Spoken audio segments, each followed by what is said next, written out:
Good morning, everyone. It's delightful to be here. I've missed you. It's been all year that I haven't been here, so I just have to say how much I was looking forward to this. I also have to say that I always get just a little verklempt on Mother's Day, if you know what that's choked up in Yiddish. So if I run over for tissues, you'll all know why. I'm going to begin this morning with a reading by Rachel Naomi Remen.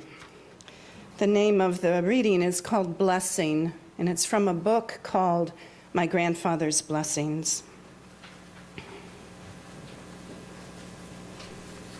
On Friday afternoons, when I would arrive at my grandfather's house after school, the tea would already be set on the table.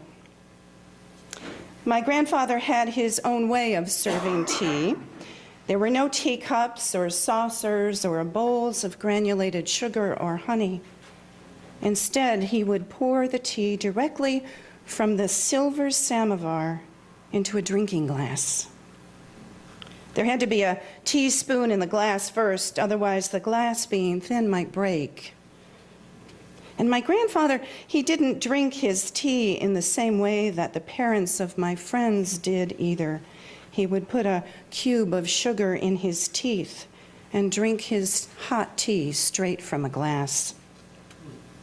So would I. I much preferred drinking tea this way than the way I had to drink it at home. After we finished our tea, Grandfather would set 2 candles on the table and would light them. And then he would have a word with God in Hebrew. Sometimes he would speak out loud, but often he would close his eyes and be quiet, and then I knew he was speaking to God in his heart. I would sit and wait patiently because the best part of my week was coming. When Grandpa finished talking to God, he would turn to me and say, "Come, Neshamala." And then I would stand in front of him and he would rest his hands lightly on the top of my head and he would begin thanking God for me and for making him my grandpa. He would specifically mention my struggles during the week and he would tell God something about me that was true. Each week I would wait to find out what it was. If I'd made a mistake during the week, he would mention my honesty in telling the truth. If I failed, he would appreciate how hard I had tried. If I even had a short nap without my nightlight, he would celebrate my bravery at sleeping in the dark. Then he would give me his blessing and ask the long-ago women in his stories, Sarah, Rachel, Rebecca, and Leah, to watch over me. These few moments were the only time in my week I felt completely safe and at rest. My grandfather died when I was 7 years old, and I had never lived in the world without him before, and it was hard for me. He had looked at me like no one else had and called me by a special name, Neshamala, which means beloved little soul. There was no one left to call me this anymore, and I was afraid that without him to see me and tell God who I was, I might disappear. But slowly, over time, I came to understand that in some mysterious way, I learned to see myself through his eyes, and that once blessed, we are forever blessed. Here ends today's reading. I had a grandpa like this. He wasn't Jewish, and he wasn't religious in any fashion. And in fact, I think he was the first person to introduce me to the word agnostic. He was my father's dad, and as a child, I didn't see him often, maybe once or twice a year. But he became my rock and my savior during a tumultuous time in my life, during my 20s. We wrote letters to one another once a week, you know, the kind you put in an envelope, you got to put a stamp on it, address it, put it in a mailbox. I still have a shoebox full of his letters. I'd travel at least once a month and spend a weekend with him at his home in a small New England town near Springfield, Massachusetts. And he didn't bless me in the same way the grandpa in this story does, and I'm pretty sure he never spoke to God. But I knew that in his eyes I was whole and worthy of love, just as I was. I'd often arrive very late on a Friday night, leaving after work and driving across New York and western Massachusetts. And no matter what time I got there, he'd greet me with the door with a hearty hug so strong that he'd hold me up. And then he'd take my hands and he'd kiss each one. And he'd say, "You are my blessing." There was always braided sweetbread on the table when I arrived because once I said I liked it. We'd spend the weekend drinking strong coffee, cooking dinner together, playing Scrabble, he always won, and walking around the lake talking about my life and his life. He was my blessing. See, I believe that blessings are a tradition in some families, in some people's lives. I remember being little and my grandmother would send us off each morning. She would cup our face and she would kiss us on the forehead. And you couldn't leave the house until she did that. She'd chase you down the street. You see, I think blessings are an expression of faith. Faith we have in one another and faith we have in life, no matter how hard or challenging it becomes. Blessings are a kind of relationship where the space between us is charged with gratitude and kindness, where we remember and acknowledge our true nature and our worth. It's a space that strengthens what is whole in each of us. By blessing this space between us, we offer refuge from everything that is not genuine in life. We enable one another to remember who we are. My grandfather and my grandmother did that for me, and it's my hope that together today we can learn to do that for one another. Yet I think it's sometimes easier to feel more cursed in this world than blessed. I'm sorry, these beautiful flowers are just casting a shadow on me. It's easier to feel more cursed than blessed in this world today. We're surrounded by the failings of our societies, the injustice, the racism, the poverty, the war, the hunger. And in our own lives, we struggle sometimes with such difficult things, relationships, loss, illness, and loneliness, even in the midst of a busy life. Faced with all this, and because it seems so insurmountable, it's hard to imagine that we have any significant impact on anything. That's why blessing, the space between us, is the only place to start, really. It's the only place that we can really have impact and change our world. And even in this busy and complicated and often tragic world, there is a lot of space to bless. Henry Nouwen is a spiritual teacher and a theologian. And he writes this: "When we are thrown up and down by the waves on the surface of our existence, we become easy victims of a manipulative world. But when we can continue to hear a deep, gentle voice that blesses us, we can walk through life with a stable sense of well-being and true belonging. When we continue to hear a deep, gentle voice that blesses us, we can walk through life with a stable sense of well-being and true belonging." Now, I suspect that we Unitarian Universalists are less able to hear that voice, and maybe even less comfortable with the idea of blessings. I think we can get caught up in defining it as a religious relic we have chosen to leave behind. But I think it's a tradition we can reclaim and define for ourselves, one that can shift the way we experience our world around us. I also suspect that we struggle to believe we have the authority or the right to bless another, or perhaps simply we don't know how to give a blessing or how to receive it. Maybe we don't even know what it is. So let's start there. Blessings can come to us in unexpected ways. They happen as a simple part of living. We all know them, right? The first full belly laugh of a baby, that soft nuzzle of your dog, or that deep breath you take on a spring day like today, or that rest you take after a job well done. Blessings can come to us from an intentional act of another person. They don't need to be called a blessing exactly, but we know them as the most significant affirmation that we can receive from another person, something that touches our heart and identifies that original goodness that lives in each of us.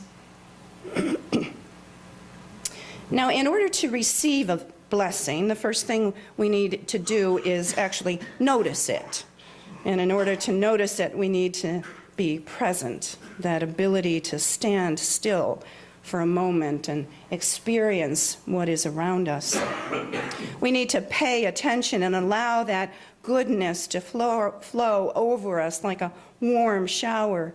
And above all, we need gratitude and the ability to simply say, "Thank you."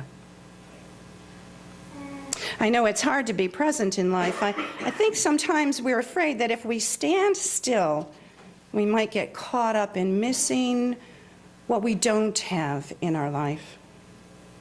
But when we do that, we often miss what is actually being offered. When another person offers kindness and affirmation, it's important not to be too busy to notice. And it's important not to slough it off as, oh, it was nothing, no problem. It's important to take it in and let it wash over us and to say, "Thank you." We fill our days with stuff, right? Racing from one situation to another. And we have this silly sense that we can waste time by standing still, but standing still is exactly what's needed to receive a blessing, to notice a blessing. A wise person once said that our blessings are like planes backed up at the airport. They're kind of circling around, waiting to land. We only need to create the flight path and allow them to touch down. So here's the tip. To recognize and receive a blessing gracefully, that's the first step of giving a blessing. Now, I've been surprised as a minister in a UU community just how often I've been asked to offer a blessing. There's the usual and expected times, like the wedding or the birth of a child. It's common to offer them at memorial services or burial services. And mostly I know what to say in those. There are some good models in our UU hymnal, and there's lots of books that sort of guide you on how to offer these beautiful blessings. But there have been other times when I've been asked to bless someone or something where all my preparations as a minister just flew out the window, and I had very little to guide me except my heart.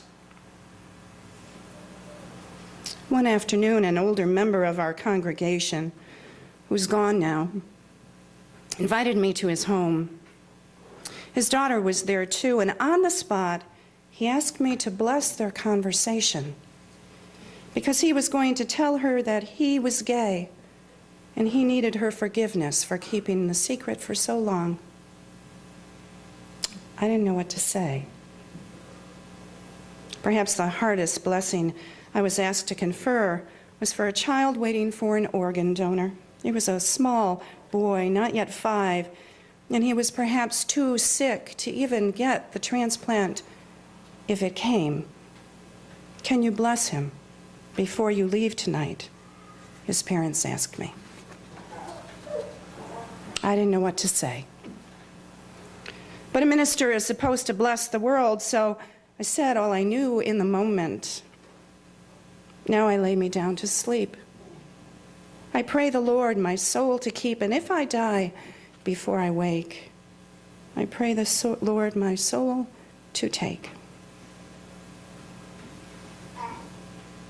I left the hospital room and I worried it was the wrong thing to say. I worried its simplicity diminished their struggle. I worried I wasn't worthy enough to confer a blessing. I saw the dad the next day in the hospital coffee shop. He came up and he thanked me for the blessing. He said that they didn't much believe in God, but felt the blessing was perfect, and my willingness to do this for strangers meant a lot to him and his family. That's when I realized that it wasn't about being worthy. It's about being willing. Willing to find the light in the darkest of times, willing to speak when there are no right words to say, willing to see another as whole even when they cannot see that for themselves, and willing to find gratitude in the simplest of exchanges. We each hold the authority to bless the world. We decide in each moment how we respond to one another. Each moment we have the choice to bless or to curse the world. Excuse me. The space between us is the most available ground for blessing. It occurs hundreds of times each day. The space is equally available through interactions with loved ones and strangers. In this space of conversations with colleagues and friends, with partners and siblings and children and parents, a space we graciously allow for a car to merge in front of us on the highway, or a shopper to go ahead of us in line. It's a space of civil discourse and political discussions, even on Facebook and Twitter. These are the spaces in our lives that are ripe for the opportunity to practice our faith and create a tradition that chooses to bless the world. All it takes is for you to notice, to choose life and kindness, to be grateful, and to be willing.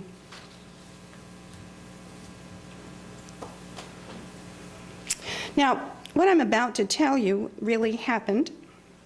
You're going to hear this and say, no, Tina, that really didn't happen. But things like this do happen, and since it's Mother's Day, I thought it was appropriate. As I began to write this sermon, I went to Wegmans, source of all spiritual inspiration. It was out in Penfield, and my cashier's name was Faith. I commented that Faith was such a lovely and old-fashioned name. I asked her what it was like to have her name.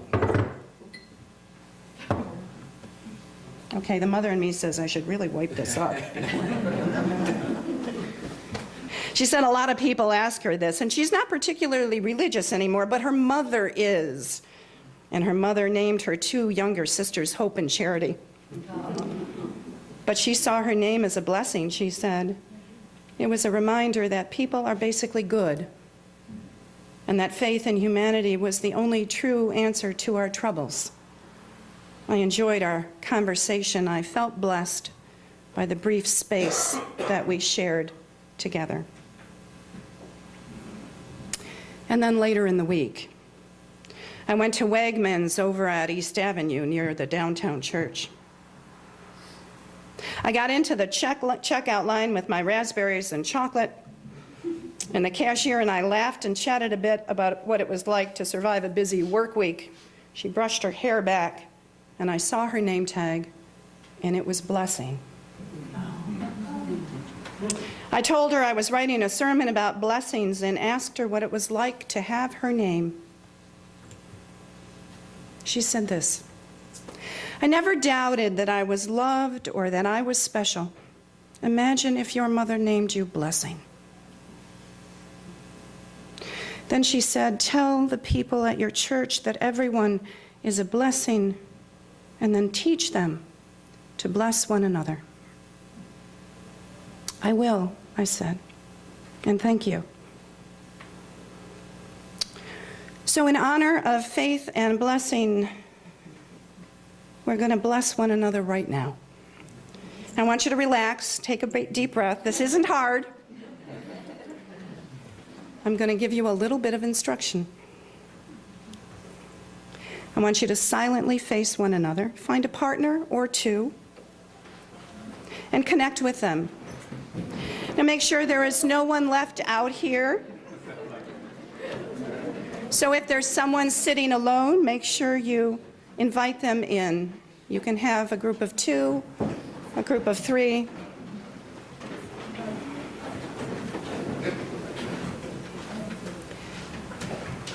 Take a hand, touch a shoulder, look into their eyes. We're going to do this 3 times. Each time one person will speak, and the other will listen. The other will receive the blessing that is given, and then we'll switch partners. Decide who's going to speak first.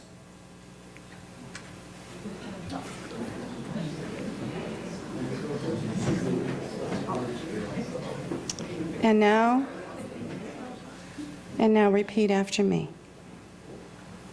You are a blessing. The light of the world shines in your eyes. May your path be easy. May you find peace in your heart. And may you find rest in the arms of love.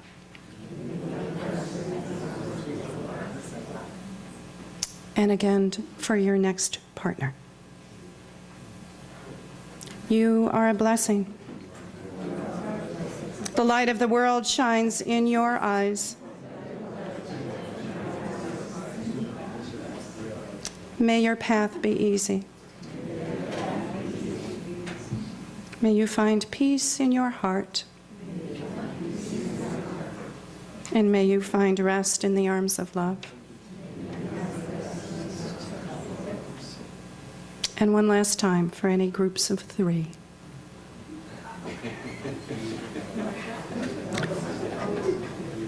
You are a blessing.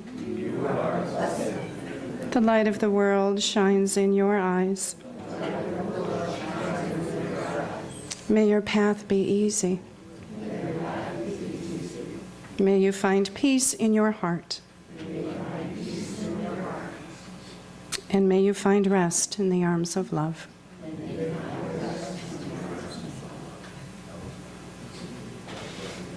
See how easy that was?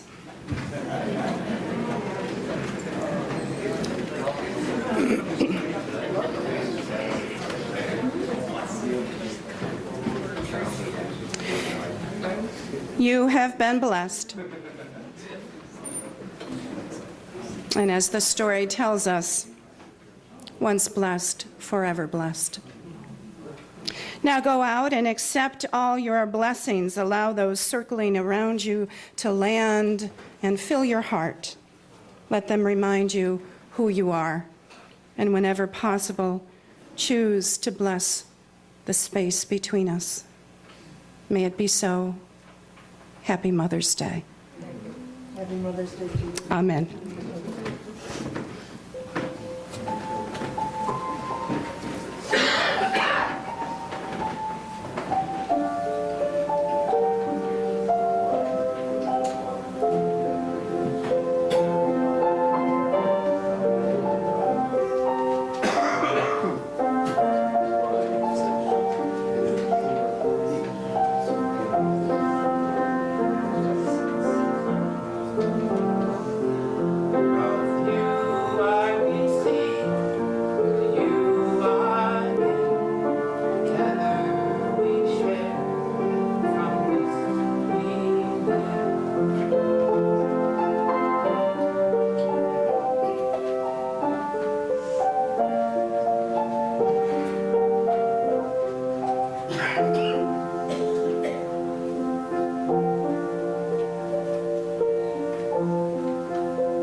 Please join hands for our closing words.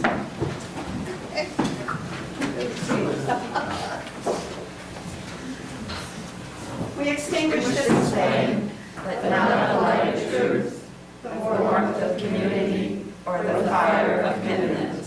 These we carry in our hearts until we are together again. Amen. Amen. Happy birthday.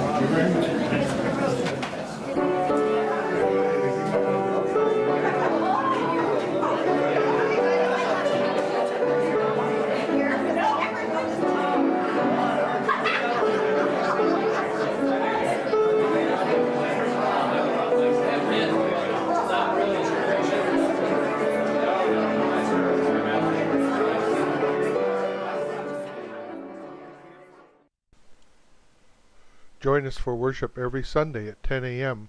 at the Unitarian Universalist Church of Canandaigua, a welcoming congregation.